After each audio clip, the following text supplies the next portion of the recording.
ay naiiba sa sinasabi ng Book of Chronicles. Sa kanilang listahang nagsisimula kay David at nagtatapos kay Joseph, sa dalawang pangalan lamang sila nagkasundo at ang lahat ay magkakaiba na.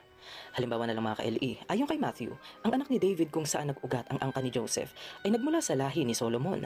Pero ayon naman kay Luke, ang angka ni Joseph ay nagmula sa anak ni King David na nagngangalang Nathan. Ang sumunod sa listahan ni Matthew ay si Roboam, pero ang nakasulat sa listahan ni Luke ay si Matata.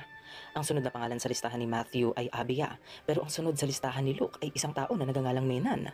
Para bang ibang angkan at hindi angka ni Jesus ang kanilang tinutukoy? Tara mga ka-LE, pagpatuloy natin ang pagbabasa. Ayon kay Matthew, si Horam ay nagkaroon ng anak na nagngangalang Uzziah. Pero ayon naman sa Book of Chronicles, si Horam ay walang anak na nagngangalang Uzziah. Samantalang si Luke naman ay hindi man lang nailista ang pangalan ng mga taong ito. Ayon kay Matthew, si Josiah ay nagkaroon ng anak na nagngangalang Jeconiah.